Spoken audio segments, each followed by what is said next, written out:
اهلا بيكم، جايلكم وصفة جديدة وفيديو جديد، وهعمل بقى النهاردة معاكم حاجة كده يعني اختراع. جربوها بجد واتفرجوا على الفيديو للاخر، هتعجبكم قوي.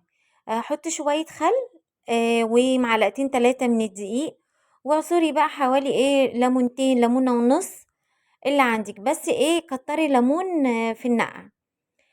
خلاص هنعصرهم كويس. لو انت بقى عندك في الليمونة مثلا قربت تدبل، قربت تبوظ، اعصريها علشان هنغسل بيها.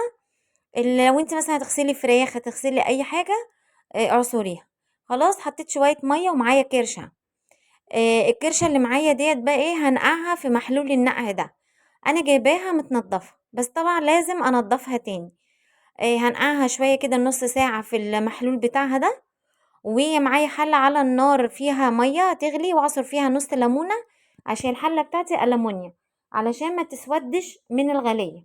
خلاص، يبقى نعصر نص ليمونة في اي حلة ألمونيا علشان ما تسودش وما تبقاش صعبة عليكي في الدعم. هسيب المية تغلي على ما انضف الكرشة.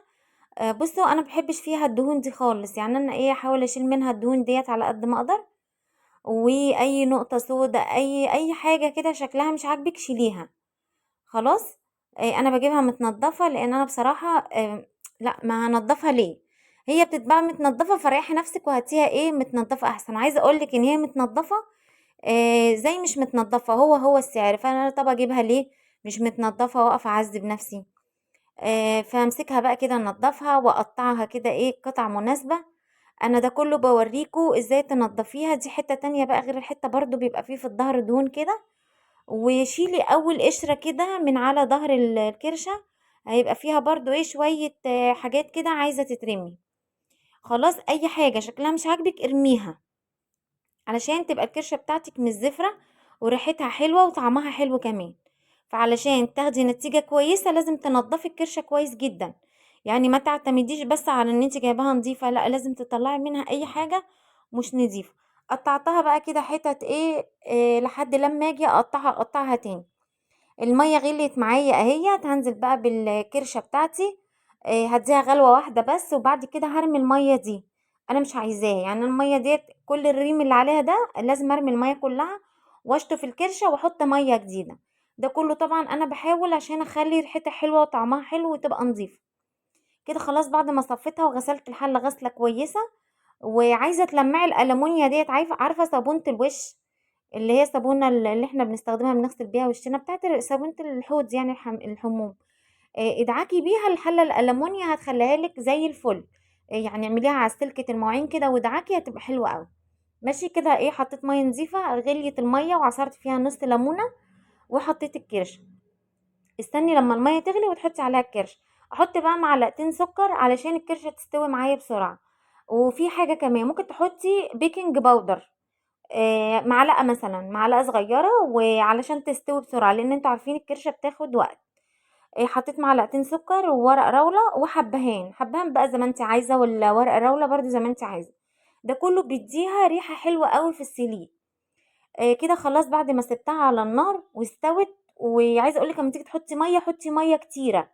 واول ما تغلي غلوتين 3 هدي النار عليها، مش ما تهديهاش قوي برضو، ما تخليهاش عالية قوي. خلاص كده، انا بوريكم ان انا بغرز الشوكة فيها، هي استوت. خلاص. اللي انتوا شايفينها ديت قرقوشة. خلاص. اجيب بقى معايا بصلتين يعني وسط، او بصلايه كبيره قوي، معلقه توم كبيره، وقرن فلفل اخضر بس يكون حامي، يا ريت يكون حامي. ومعايا الطماطم، معايا حوالي كيلو من الطماطم، ومعاه فلفل احمر رومي. هضربهم بقى في الخلاط، والبصل والفلفل في الكبه. معايا بقى الحله، نفس الحله برضو مسكتها غسلتها تاني. وربع كوبايه زيت. انا مش حابه اكتر زيت في الوصفه ديت، انت عايزه تكتري براحتك بقى. فما تخافيش، هي مش هتنزل دهون لان احنا شلنا الدهون كلها اللي فيها. هننزل بالبصل نشوحه تشويحتين، نشم ريحه البصل. نحط بقى معلقه التوم. برضو نشم ريحه التوم، انا مش عايزه ادي البصل بتاعي لون علشان متحرقش مني. علشان كده بحط خل، كان اخر حبه خل عندي. لو انت عندك خل اكتر حطي. تمام. هقلب بقى الخل والثوم والبصل والفلفل مع بعض. هنزل بقى بالكرشه، اديها تشويحه بقى. عايزه اقولك ان الحركه دي بتخلي طعم الكرشه حلوه جدا.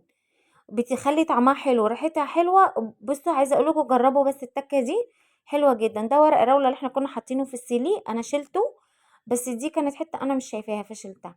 فلفل اسود برضو كانت اخر معلقة صغيرة عندي. حطي برضو معلقة هرمية وكمون وكزبرة.